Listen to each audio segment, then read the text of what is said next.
Babacar Abambay, bonjour. Bonjour. Vous êtes diplômé en droit fiscal à l'Université de Paris 13, ville tanneuse. Vous venez d'être élu à la suite des élections législatives du 31 juillet 2022. Double casquette politique, professionnelle, diplômé en droit fiscal. Mais Babacar Abambay, expliquez-nous d'abord votre entrée en politique. Cette rencontre avec Khalifa Sall était-elle le tournant, la rencontre détonatrice qui explique et justifie votre entrée en politique? Merci beaucoup Baïma, merci pour l'invitation. C'est un plaisir pour moi d'être sur ce plateau, sur cette émission qui est quand même une des références à laquelle un homme politique peut participer et expliquer et se présenter aux Sénégalais. Merci. Donc c'est un plaisir, non, surtout pour cette radio qui est une radio mythique. Je dois dire qu'en fait j'ai été en politique avant de rencontrer Khalifa, puisque moi je suis un socialiste. Je suis du Parti Socialiste, mes parents sont du Parti Socialiste, mon père a été responsable départemental du Parti Socialiste à Saint-Louis, mon grand-père a été... Il s'appelait comment? Abdoumbaye. Okay. Mon grand-père et homonyme Abambaye a été responsable de section. Ma tante Abibatoumbaye a été ministre. Donc ma famille est profondément ancrée au Parti Socialiste. Donc naturellement c'est notre creuset politique. Et j'étais militant du Parti Socialiste, membre des jeunes socialistes, étudiant en France, appartenant au MES. Et quand Khalifa est devenu maire en 2009, c'était un tournant, puisque notre parti, après 9 ans d'opposition, commençait à reprendre les rênes. Nous avions quelque chose à faire avec les Sénégalais. C'était de recréer le lien avec le Parti Socialiste.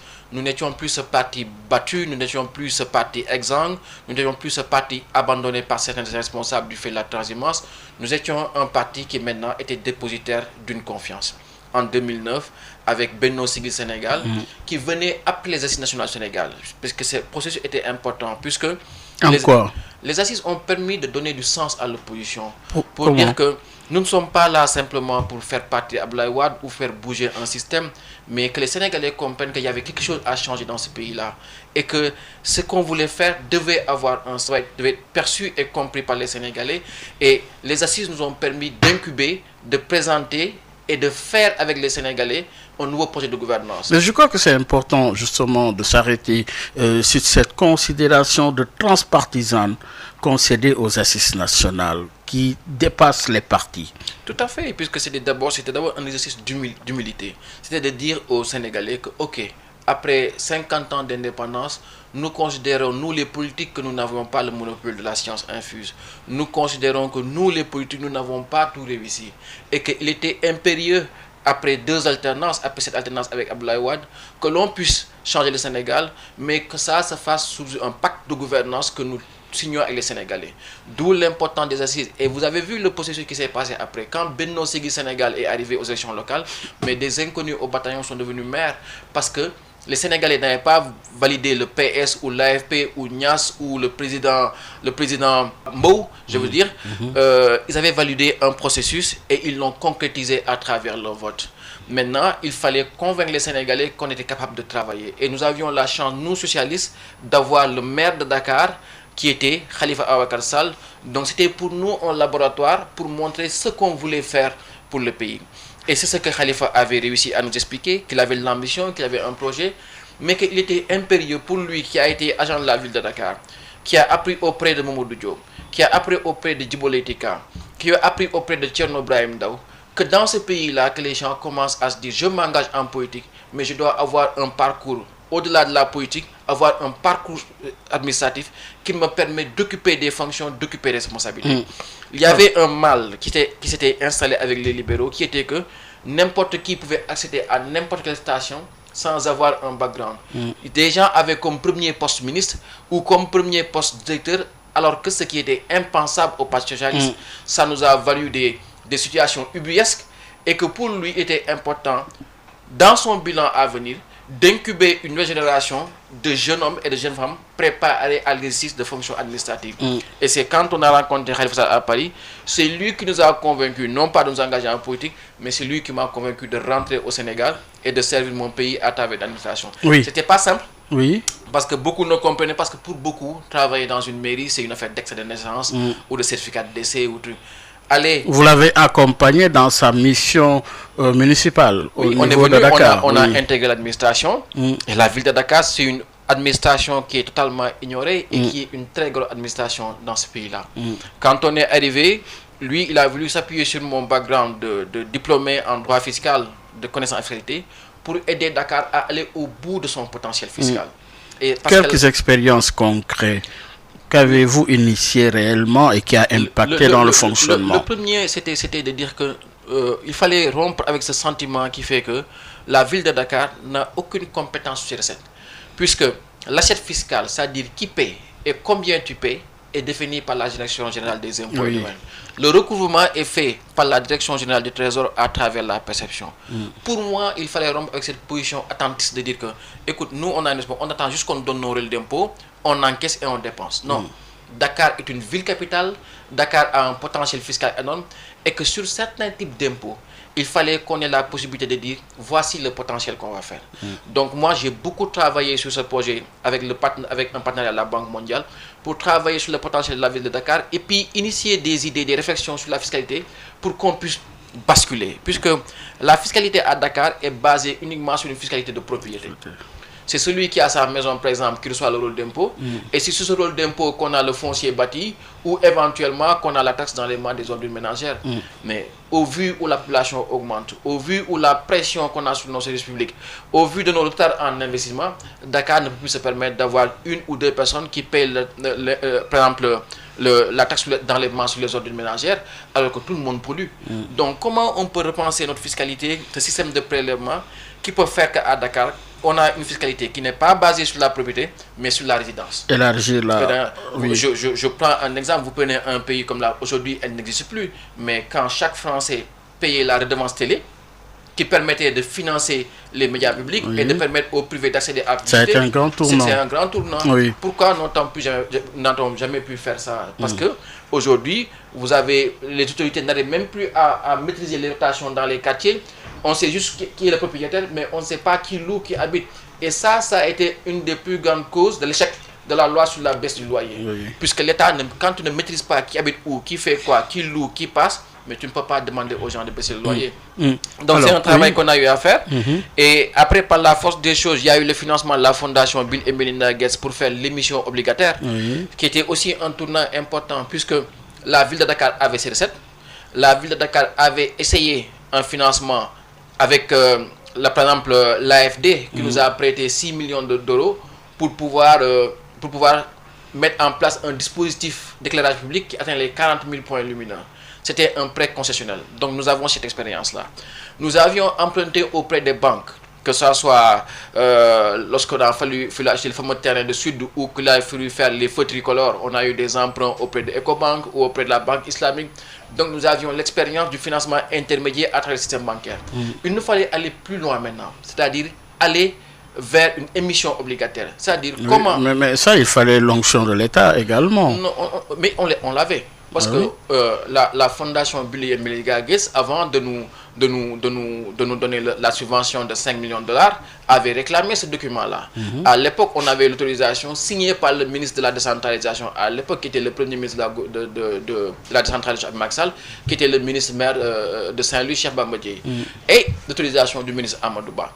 Maintenant, tout au long du processus, quand un partenaire comme l'USAID s'engage à garantir à hauteur de 50% un prêt comme ça, mais il le fait sous des garanties claires. Moi, je pense qu'à la fin, c'est des considérations politiques qui sont rentrées. Les gens ont préféré faire focus sur les montants plutôt que sur l'impact que ça peut avoir, que Dakar allait être la première ville d'Afrique francophone à financer des projets de développement urbain en puisant dans l'épargne des populations. Et ce qui était extraordinaire, c'est qu'on a fait ce qu'on appelle un roadshow. C'est-à-dire qu'on avait dit que nous, si on cherche 20 milliards sur le marché local, on avait déjà l'assurance que les compagnies d'assurance et que les grands bailleurs allaient acheter. Mais cela n'avait aucun sens si les Dakarois ne participaient pas à l'effort. Quand on a fait le roadshow ici à Dieuppeul-Derklé, on a fait une grande manifestation pour convaincre les Dakarois de dire, même si Baye Omar se lève et dit moi je vais acheter des obligations pour 50 000 francs, c'était ça le but de l'exercice.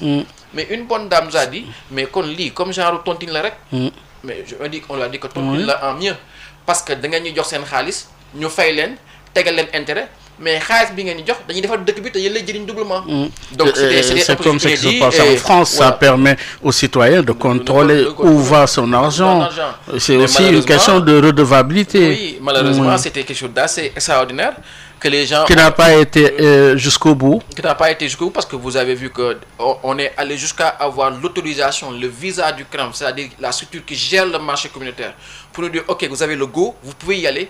Et l'État du Sénégal a bloqué le processus, ce qui est très dommageable, puisque l'histoire ne ment pas. Puisque la première émission obligataire qu'on voulait faire à Dakar, c'était simplement sur 20 milliards. Et à l'époque, le maire Khalifa Sall avait dit, si ça réussit, si on prend les 20 milliards et qu'on rembourse au bout de 2 ans, qu'on n'a pas de défaut sur le marché, on avait une garantie de 5% de l'USAID, on avait les 7 pour rembourser. Après, je veux faire un emprunt beaucoup plus élevé. Mais si ça réussit, est-ce que vous avez la garantie que ça allait réussir? Mais bien sûr, la garantie que ça réussit. Parce que c'était aussi du... On a travaillé 4 ans.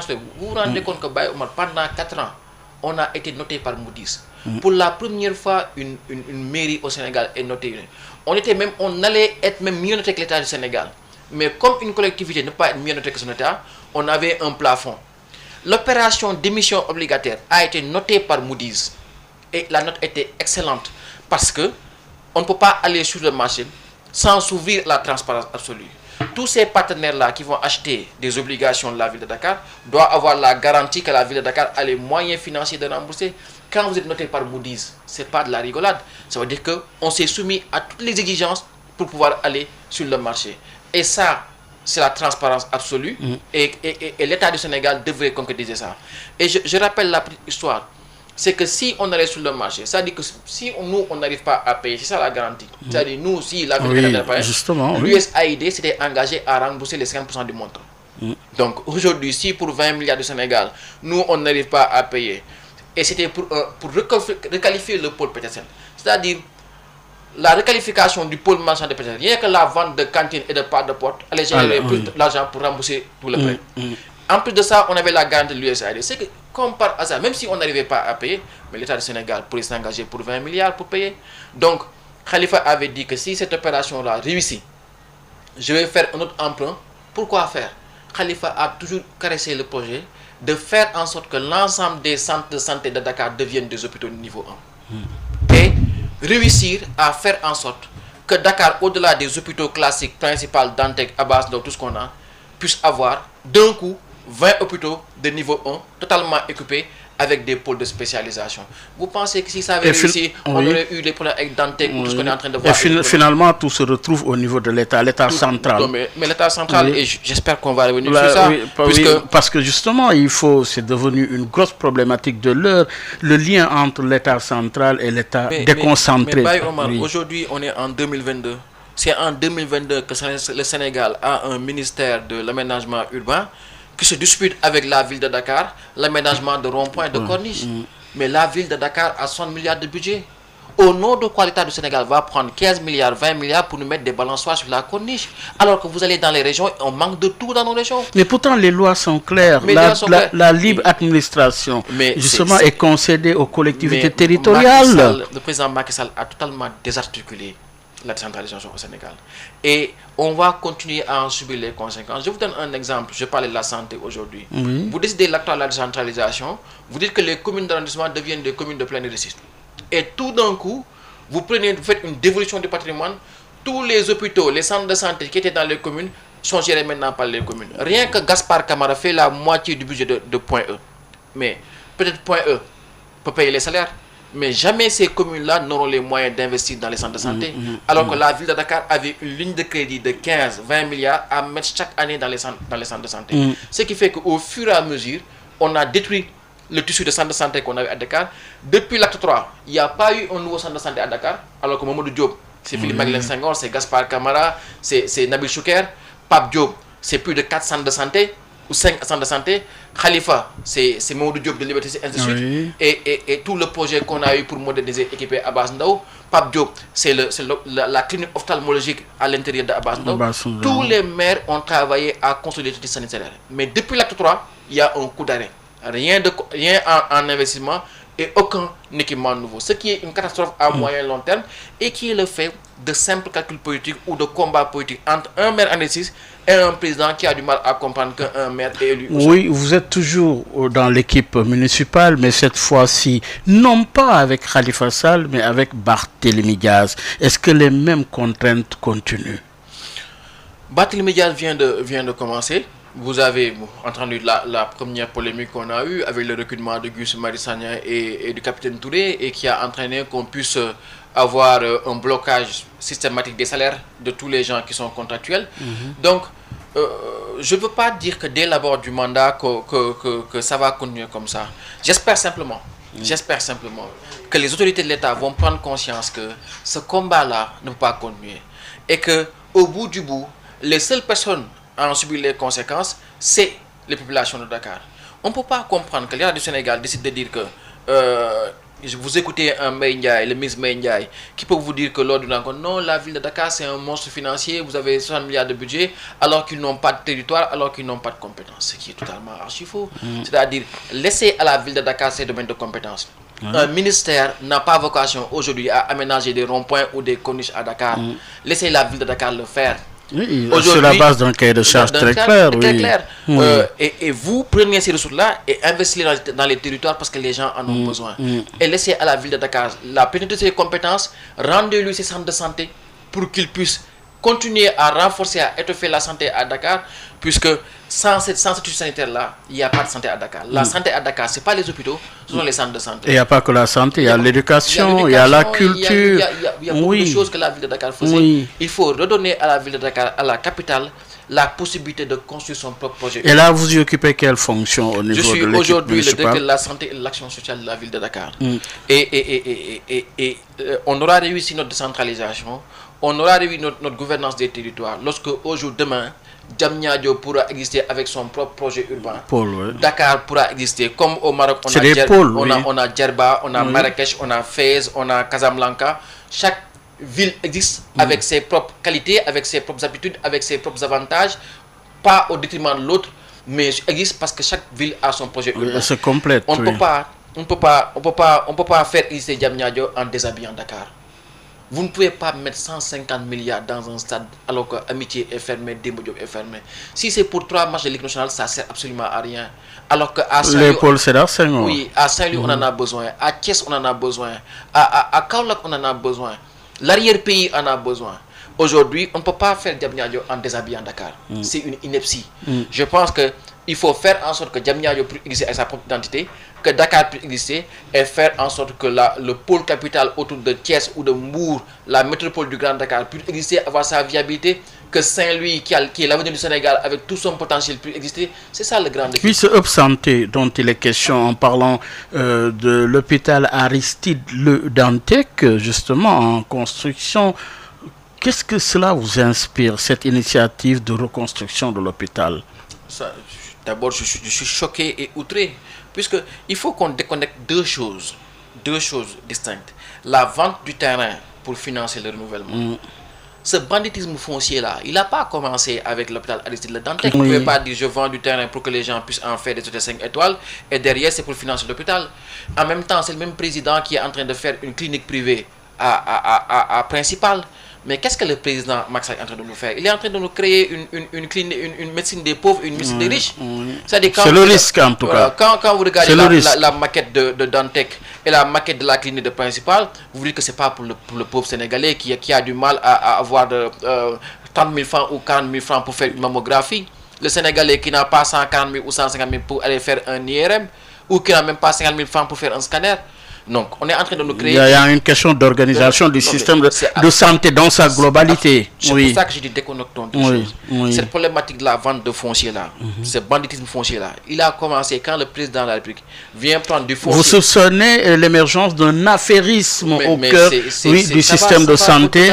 Quand le président de la République vient prendre du foncier à l'intérieur de Dakar Dem Dik pour construire la permanence de son parti, c'est affligeant, c'est choquant.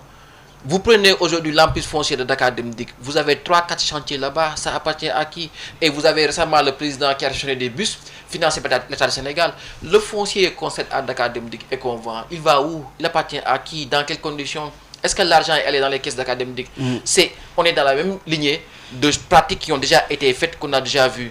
Et lorsque le maire Barthélémy Dias l'a dénoncé un jour, les gens ont semblé faire le sourd. C'est pour ça que je dis, déconnectons ces pratiques foncières-là, qui ont pignon sur rue et qui ont commencé, lorsqu'on se lève... Et un besoin quand même de construction d'une structure de santé à un niveau quand même...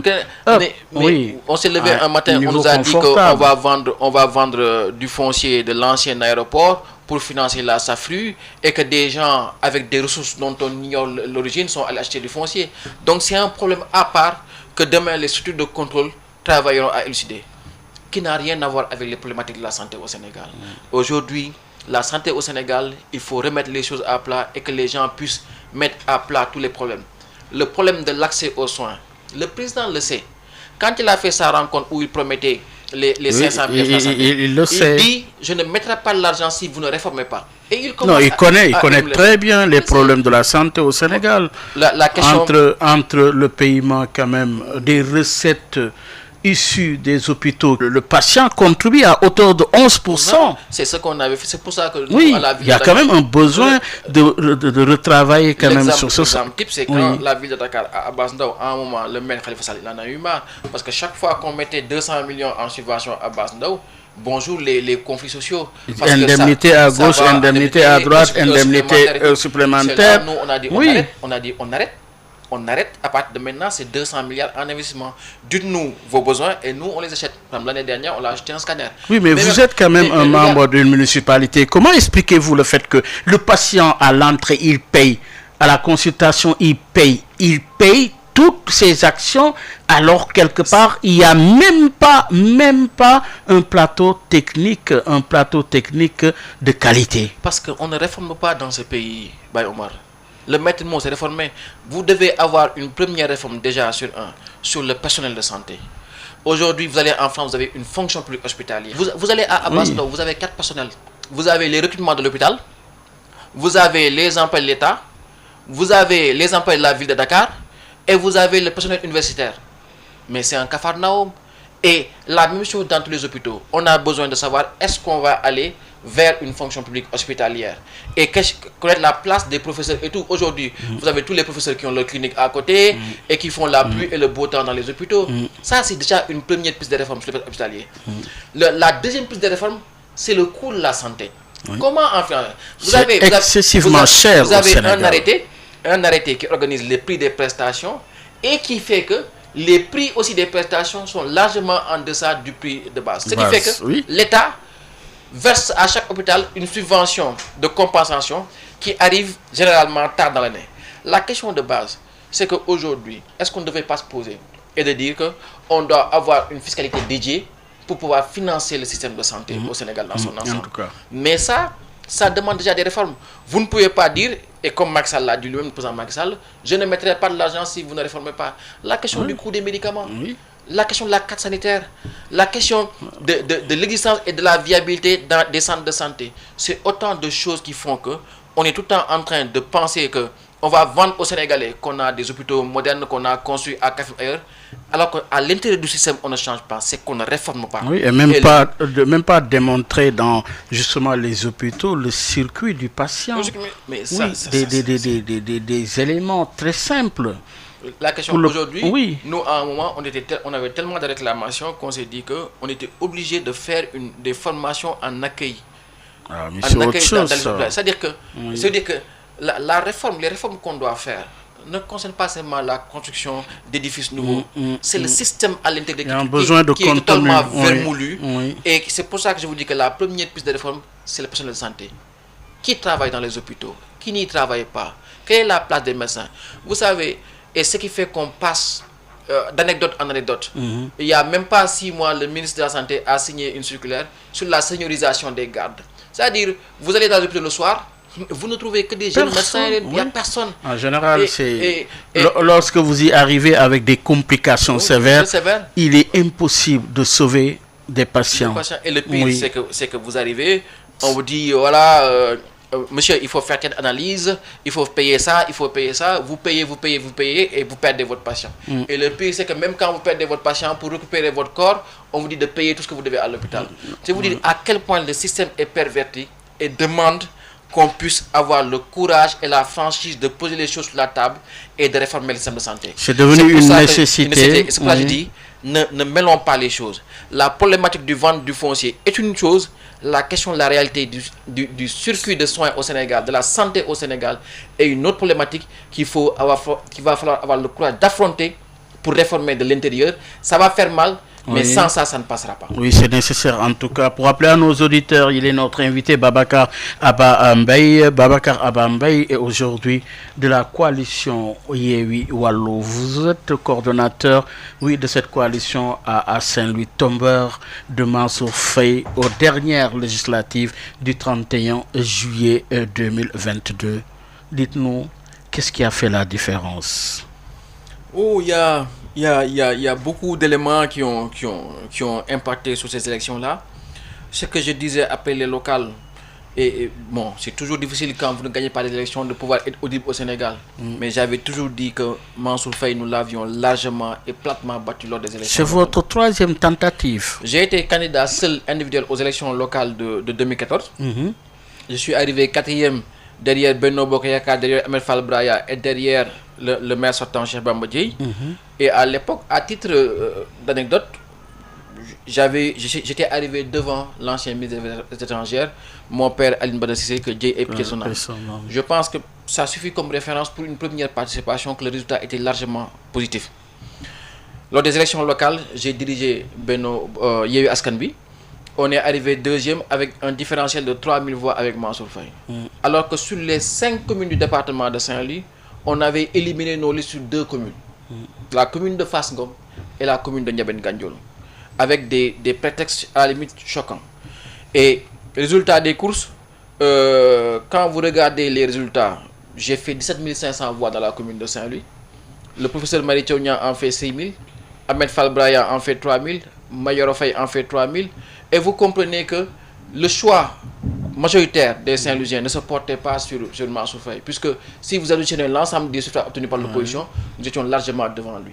Idem en 2014 quand il est élu, Ahmed Fall Braya faisait 12 000 voix, le maire sortant Bamba Dièye en faisait 8 000. Donc ce qui fait que s'ils étaient ensemble, ils auraient gagné. Ça veut dire que la coalition présidentielle n'a jamais contrôlé Saint-Louis, elle passe toujours entre les gouttes du fait de la division de l'opposition. Donc aujourd'hui, quand on a eu des élections qui, à la limite, étaient le deuxième tour des élections locales. Puisque la loi n'était pas complète. Puisque quand on a dit qu'on vote pour le maire au suffrage universel direct, le pendant, c'est qu'il y ait une majorité absolue. Si les 2 candidats en tête n'ont pas de majorité, il faut aller à un deuxième tour. Malheureusement, dans beaucoup de zones, les maires Mansour Faye a eu moins de 40% aux élections locales. Donc quand on va à les élections législatives où nous sommes les 2 seules têtes de pont, c'est que c'était le deuxième tour entre lui et moi. Et par la grâce de Dieu, les Saint-Louisiens avaient la volonté, parce qu'au vu des investitures, ils pensaient que j'étais le meilleur profil. Par la grâce de Dieu, nous avons eu énormément de soutien, et dont le plus impactant a été celui du ministre Mary Teuw Niane, mais c'est comment avez-vous fini par décrocher Mary Teuw Niane, ou c'est lui qui est venu volontairement vous accompagner? Donc, avant les élections, quand les investitures ont été faites, quand lui n'était dans aucune liste, naturellement, on est allé le voir, puisque on avait le premier objectif qu'on avait, c'était de créer un report de voix. Surtout que Ahmed Fall Braya, qui a fait 3000 voix lors des dernières élections locales, et a rejoint Mansour Faye, et son directeur de campagne. Lorsqu'il n'a pas été investi à une bonne position dans le Wallou, Mayoro Faye a boudé et a rejoint Mansour Faye. Donc nous, on considère que le candidat arrivé 3e, qui polarisait plus de 6 000 voix et 10 000 dans le département, mais c'est naturellement, il fallait le démarcher. On est allé le voir, on a discuté avec lui, et il nous a dit d'attendre qu'il parle à ses partisans. Mais nous, à Saint-Louis, on avait continué à faire le travail et à nous mobiliser et à entrer en campagne. Donc, à la suite de la demande de ses partisans, il a accepté de soutenir la liste. Mais mieux encore, et les événements nous ont à la limite un peu surpris, il a démissionné de son poste de Petrosen. Et la conséquence n'a pas été le calcul électoral, puisque je vous le dis, lui, il avait eu 6 000 voix au local. Théoriquement, on gagne ces 6 000 voix. Mais on perd aussi les 6 000 voix de Braya. Mais le plus important, c'est que le professeur nous a aidé à donner une lisibilité aux Saint-Louisiens. De dire aux Saint-Louisiens ce que vous attendiez de vos fils depuis longtemps, qui est la capacité à s'unir quand on pense que l'essentiel est en danger, c'est pour ça que son acte a été un basculement. Un basculement au niveau des Saint-Louisiens. Il n'y avait plus de doute, il n'y avait plus d'hésitation, et que le meilleur choix, maintenant clair, net pour Saint-Louis, c'était de dire que on vote pour l'opposition, on vote pour Yewwi Askan Wi.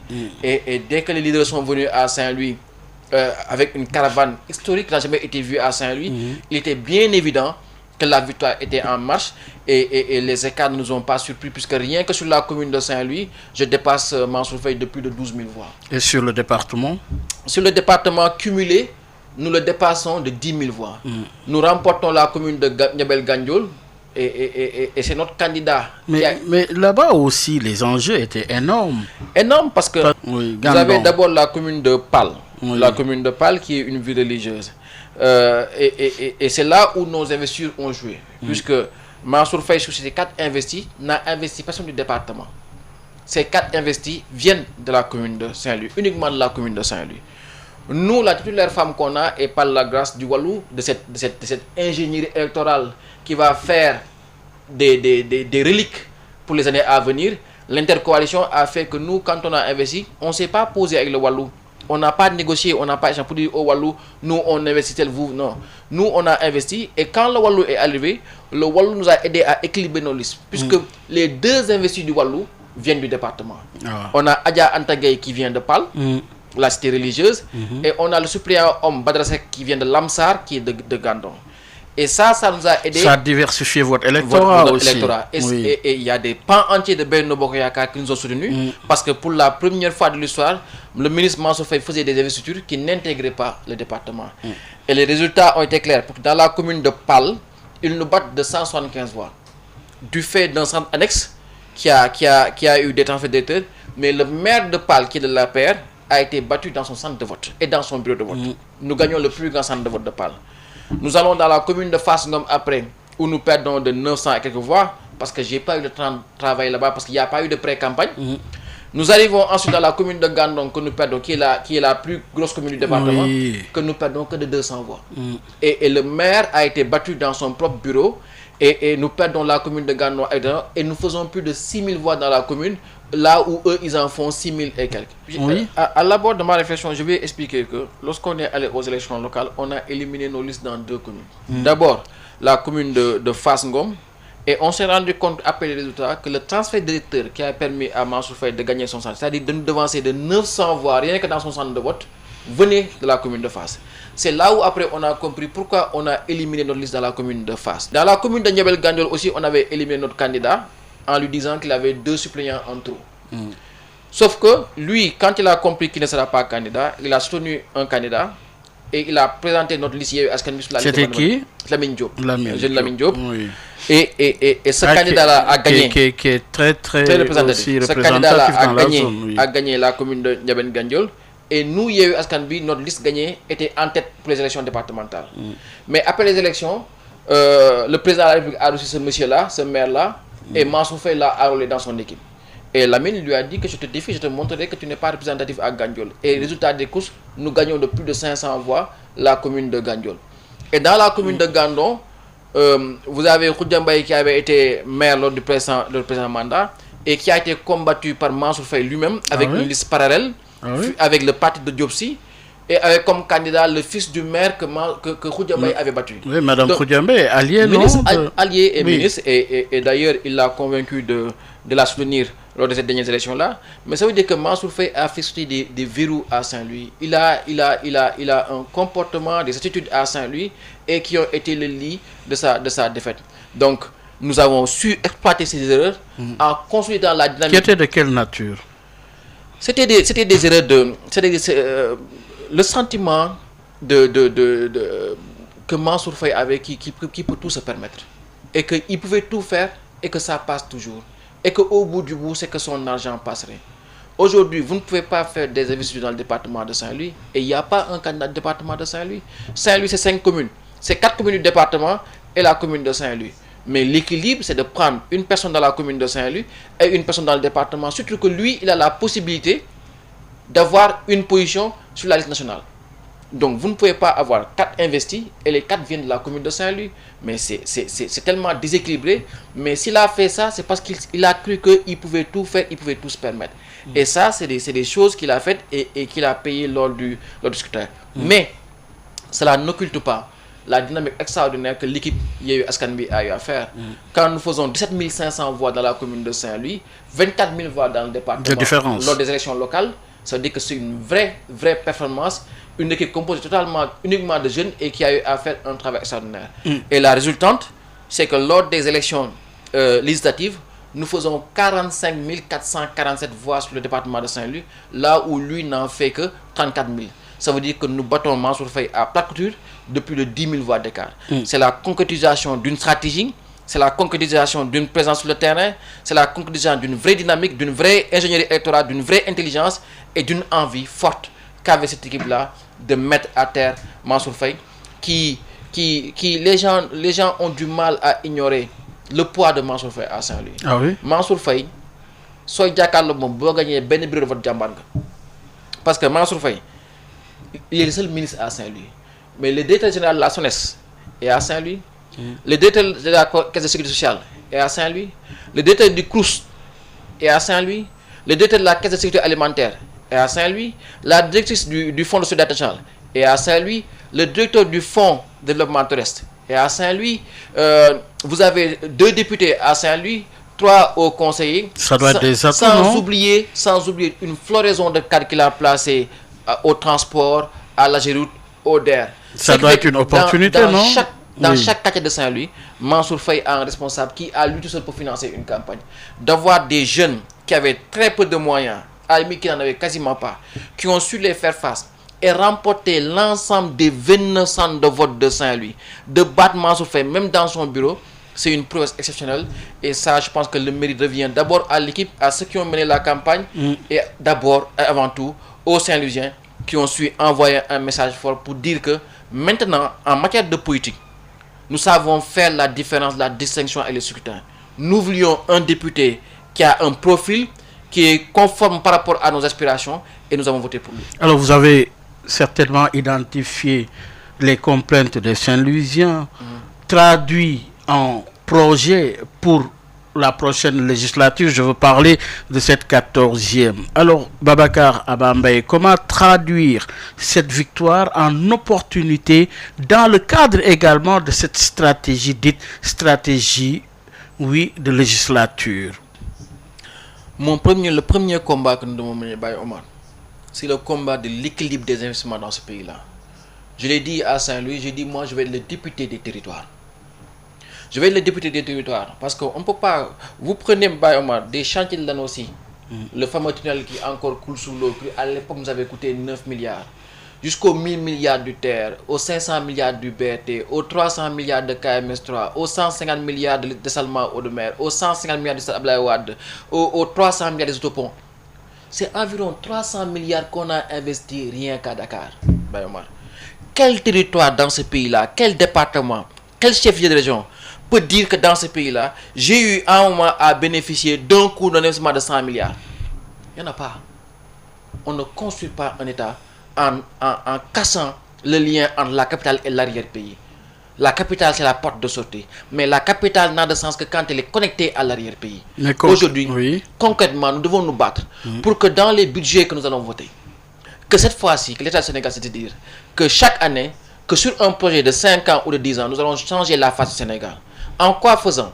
En choisissant sur une chronologie et en fonction des positionnements stratégiques et des potentiels des territoires, de concéder à dire que maintenant, c'est vrai que Dakar a des besoins qui sont liés à la migration des populations parce qu'il n'y a plus rien dans les régions, mais qu'on ne peut pas faire de Dakar un gouffre sans fond où on prend tous les milliards du pays et on les déverse dans Dakar. Il faut prendre des chefs de région et y mettre chaque année 200 à 300 milliards. On en choisit 1 ou 2 par an. Et là, on pourra dire à cette population-là, écoute, cette fois-ci, vous avez une enveloppe de 200 milliards. Quel est votre problème? Vous voulez régler le problème de l'assainissement? Vous voulez régler le problème des habits de Mais vous serez à l'Assemblée pour défendre les préoccupations des Saint-Louisiens. C'est pour ça que je vous dis que mon premier combat, c'est ça d'être le député des territoires. C'est-à-dire de défendre les territoires du pays pour qu'on ait trouvé un équilibre. De Saint-Louis d'abord. Un équilibre. Un équilibre dans les investissements. Parce que La solution, elle est dans le budget. La réponse, elle est dans le budget et dans la loi de finances. Oui. Et c'est pour ça que les premiers combats que nous menons, c'est les choix que l'État aura à faire dans la loi de finances. Oui. Après, de manière sectorielle, nous avons des combats à mener. Oui. Le premier combat que j'ai à mener, Baye Omar, mais bien sûr, c'est le combat de la pêche. Les pêcheurs, aujourd'hui, vous allez de Gendar Oui.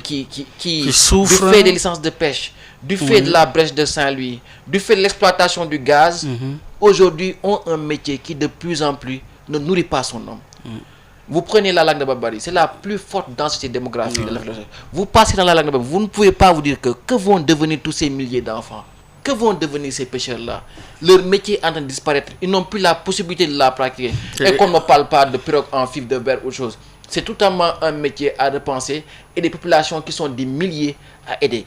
Et je pense que je veux être le député des pêcheurs du Sénégal pour qu'on puisse prendre en compte ce pan de la population et comment faire pour les aider pour le présent et pour l'avenir. Oui, mais justement, tout se passera à l'Assemblée. Aujourd'hui, il y a les manœuvres en cours, l'intercoalition dont vous faites part. Je parlais de l'intercoalition Yewwi Wallu à 80, pendant que la coalition Benno augmente justement son nombre de plus en plus avec l'arrivée de Pape Diop. Justement, l'acte posé par Pape Diop vous inspire quoi? Moi, Pape Diop est un homme que je respecte, puisque moi, je n'aime pas un pays qui casse ses icônes. Pape Diop, c'est un entrepreneur qui a réussi. C'est un modèle de réussite en entrepreneuriat qui a créé... Qu'est-ce qui va changer avec cet acte? Qui a eu aujourd'hui, à l'époque, Pape Diop faisait partie des rares personnes qui, malgré le réussite professionnelle, avaient le courage de soutenir l'opposition. Ça, c'est une chose. Je n'ai pas à le critiquer ou à l'insulter, à traiter de traite comme certains le font. Mais, il faut que les gens arrêtent de parler au nom du peuple. Pape Diop doit savoir qu'il n'a eu que 30 000 voix. Même le jeune Pape Djibril Fall qui vient d'arriver en politique pour sa première participation fait 20 000 voix de plus que lui. Il faudrait que ces gens, comme Idi a eu à le faire et que lui, que ces gens-là se lèvent le matin pour dire que moi j'agis pour l'intérêt du peuple. L'intérêt, la stabilité du Sénégal, l'avenir du Sénégal n'est pas entre les mains de Pape Diop. C'est entre les mains des Sénégalais et du président de la République lui-même. S'il veut la paix et la stabilité, il sait ce qu'il lui reste à faire.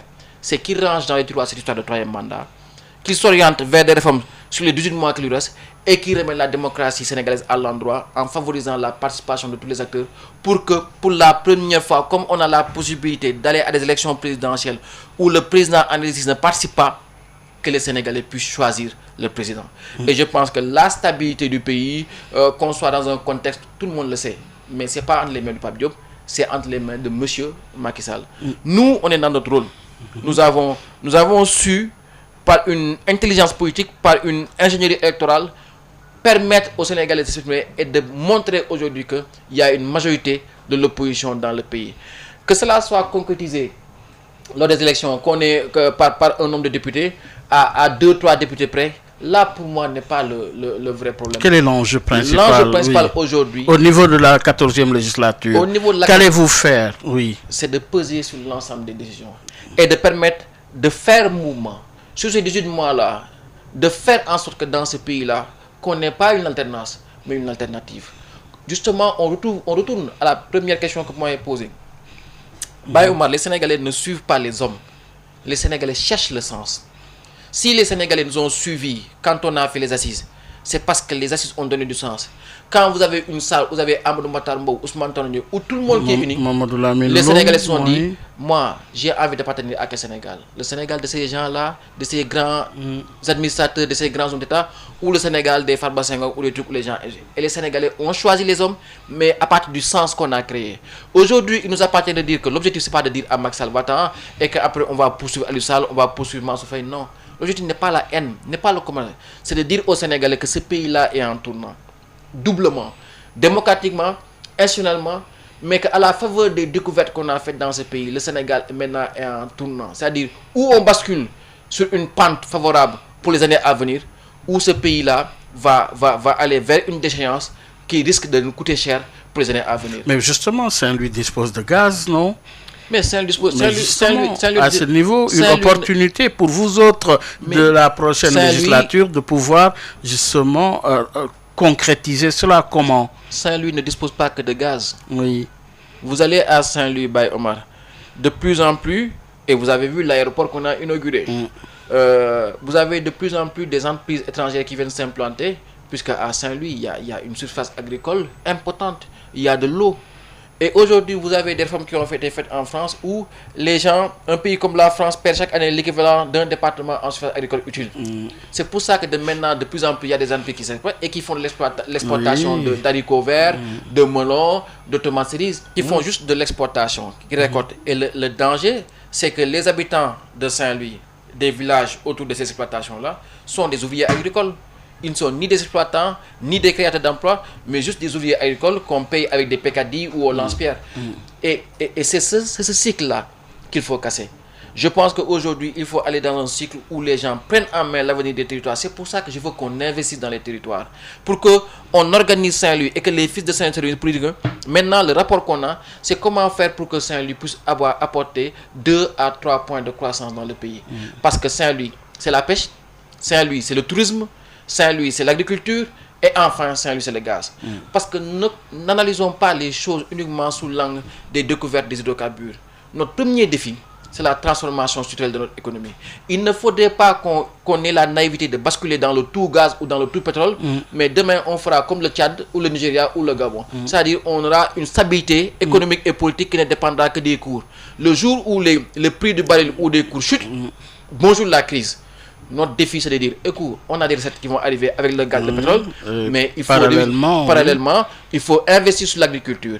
Et avec l'agriculture, investir sur l'industrie, avec la transformation de manufactures et tout ce qu'on peut faire pour que notre économie repose sur plusieurs piliers, que sont l'agriculture, que sont le tourisme, que sont tous les secteurs qu'on peut développer pour générer le maximum d'emplois, puisqu'on a une population jeune et qui aspire à l'emploi. Et ce n'est pas le gaz ou le pétrole qui sont la première réponse. Ils sont déterminants, mais le vrai défi, c'est la transformation structurelle de l'économie. Alors, Abambaye, Babacar Abambaye, 2 autres questions très rapidement. La mise en place d'un nouveau gouvernement est annoncée avec la nomination d'un Premier ministre. Pour vous, quel profil doit disposer ce Premier ministre pour un travail de qualité face justement aux contraintes du moment? Un profil consensuel avec une expertise politique. Vous savez, profil consensuel puisqu'on est dans un contexte de crise. On est à 18 mois d'élection présidentielle. Et le pays est fébrile sur ses ressorts. Et il faut quelqu'un qui a la capacité de discuter avec tout le monde. Quelqu'un qui n'a pas de sens interdit ou qui n'a pas de difficultés antérieures avec certaines forces politiques ou certaines organisations. Quelqu'un qui fait consensus, c'est-à-dire qui a la capacité de créer le débat, d'échanger et d'être le premier vecteur de stabilité dans le pays. Je pense que ça, c'est un profil important pour le choix du premier. Avec un background politique, puisque ceux qui sont en jeu ici, ce sont les acteurs politiques. C'est pour ça que l'une des plus grosses erreurs de Macky Sall, ça a été de nommer Antoine Félix Diome. Ah oui? Antoine Félix Diome. Il a réussi les élections. Oui, quand même. Ça ne se lit pas aux élections. Vous avez vu ce qui s'est passé lors des listes qui se sont passées ici. Lors des listes, pour la première fois, on a des listes où des suppléants, on déconnecte des listes. C'est jamais vu. Mais ce Antoine Félix Diome-là, Baye Omar, nous qui sommes l'expérience politique, par exemple, quand Khalifa Sall était en prison, vous n'alliez pas en prison voir Khalifa sans croiser Omar Sarr, sans croiser Diop Decroix ou des trucs. Ça veut dire que les acteurs politiques qui sont là, et vous êtes vous-même un témoin, vous savez tout ce qui se connaissent depuis 20 ans, 30 ans. Donc, la diplomatie politique qu'il y a dans ce pays-là, la diplomatie du soir qui permet aux gens d'échanger, doit se faire autour d'hommes et de femmes qui ont une relation avec les gens. Vous prenez un parquetier qui a mis en prison Karim, qui a mis en prison Khalifa, vous en faites le ministre de l'Intérieur, et vous pensez que les relations seront apaisées. Non. Non. Et je pense que Antoine Félix Diome n'était pas le bon profil. Quand il y a eu l'alternance sous Wade, c'est parce qu'il y avait Ousmane Ngom, ministre de l'Intérieur, qui était un homme politique, qui a eu à faire la loi Ousmane Ngom, qui a eu à générer des difficultés, mais qui, à un moment, sait parler aux gens et mettre les remparts. Antoine Félix Diome n'a pas ça. C'est pour ça que je dis qu'il nous faut un profil consensuel, un homme de dialogue, d'écoute, qui peut parler, discuter, créer des débats, et un homme qui sait parler aux acteurs politiques parce qu'il les connaît. C'est 2 critères qui me paraissent essentiels, et surtout, le plus important, toujours quand on doit réformer et agir, c'est un homme courageux. Oui, alors, justement, il y a également la question de qui pour diriger l'Assemblée nationale également. Vous pensez à quel profil également à ce niveau? Vous pensez à qui? Aujourd'hui, dans ce contexte de législature, la 14e? Vous savez, moi, les gens, c'est pour ça que ça m'a révolté d'entendre cette personne dire Parce qu'il y a des candidatures qui sont annoncées au sein de votre coalition. Il y a eu Wallu, Lamine Thiam de Wallu, déjà, oui. Lamine Thiam de Wallu, je ne dis pas qu'il est le candidat, je ne sais pas s'il est candidat ou pas, mais Lamine Thiam a eu à être questeur au moins pendant 2 mandats. Oui. Donc c'est quelqu'un qui connaît l'Assemblée. Moi, ça m'a révolté d'entendre des gens dire que oui, il ne faut pas aller vers la cohabitation parce qu'on ne connaît pas ça, parce que c'est vecteur, comme Pape Diop a eu à dire. Mais en France, la cohabitation n'a jamais été prévue. Quand c'est arrivé pour la première fois sur Mitterrand, quand on a dit à Mitterrand, on fait comment? Il a dit, mais la Constitution, rien que la Constitution. Et à la fin de la Constitution, on avait l'article 5 de la Constitution française de 1958 qui définissait le précaré du président de la République, affaires étrangères, forces armées, domaine régalien, et l'article 20 qui disait que le gouvernement détermine et conduit la politique de la nation. C'est ça. C'est au nom de cette Constitution-là que les gens ont défini une doctrine, une jurisprudence et ont appliqué la cohabitation qui a eu à être vue plusieurs fois en France. On ne va pas dire aux gens qu'on n'est pas suffisamment préparé, nous ne sommes pas moins intelligents que les autres.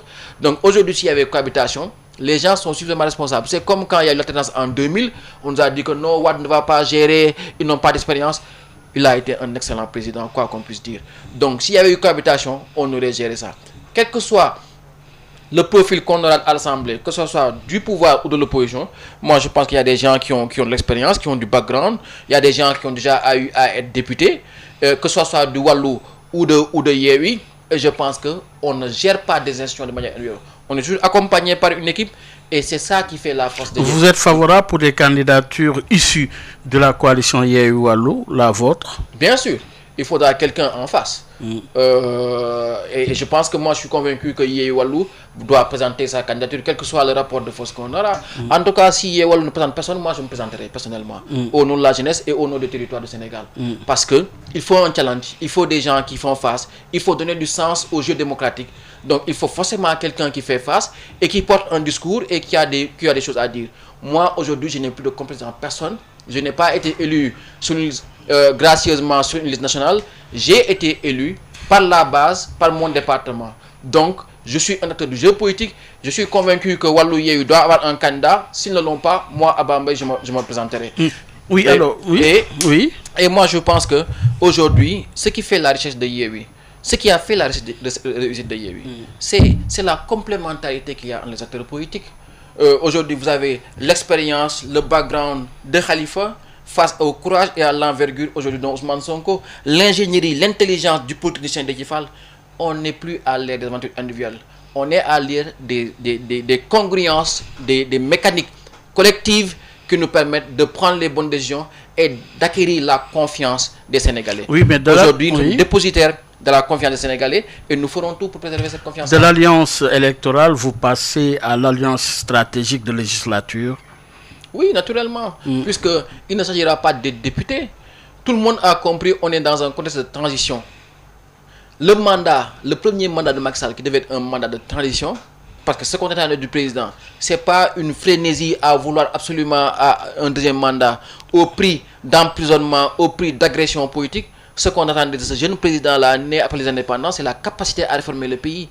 Et ça lui imposait une posture qui est de dire, je n'ai aucune ambition, je compte sur mon bilan pour avoir un deuxième mandat, je veux faire des réformes, changer le pays en profondeur. Nous avons 18 mois pour penser le Parlement du futur, nous avons 18 mois pour que les gens s'engagent clairement sur le Sénégal qu'on va construire à partir de 2024. C'est une période importante, décisive, qui va changer la gouvernance de demain. Puisque même dans la configuration des coalitions, nous sommes maintenant à l'ère des contrats de coalition. Regardez l'Allemagne, des gens ne sont pas majoritaires. Angela Merkel n'a pas été majoritaire, mais qu'est-ce qu'elle a fait? Il a pris les partis pour dire que toi, tu contestes ma politique des affaires étrangères. Tu n'es pas pour que je prenne les immigrants. Ok, ton parti va gérer le ministère des Affaires étrangères.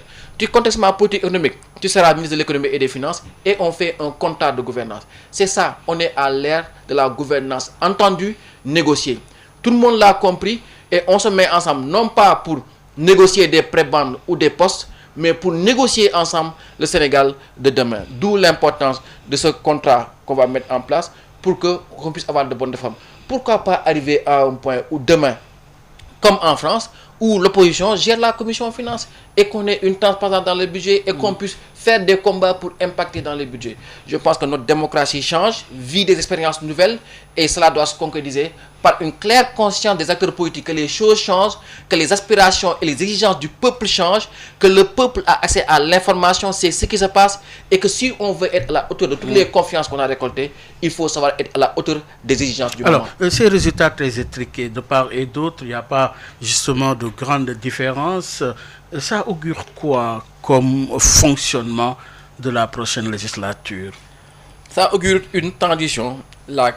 D'abord, une claire conscience que n'importe quel président qui va arriver en 2024, en juillet 2024, va dissoudre le Parlement. Ah oui? Donc, un exercice d'humilité pour savoir que ce Parlement-là qu'on va entamer n'aura de sens que si on arrive à incuber le Parlement du futur. Cette ingénierie électorale qu'on a mis en place pour arriver à ce résultat-là va se pérenniser. Et que demain, n'importe quel gouvernant, n'importe quel président peut au hasard d'une entente ou d'une organisation se retrouver en minorité ou se retrouver en cohabitation. C'est une réalité qui paraissait impensable, mais qui aujourd'hui est une réalité qui est sur la table.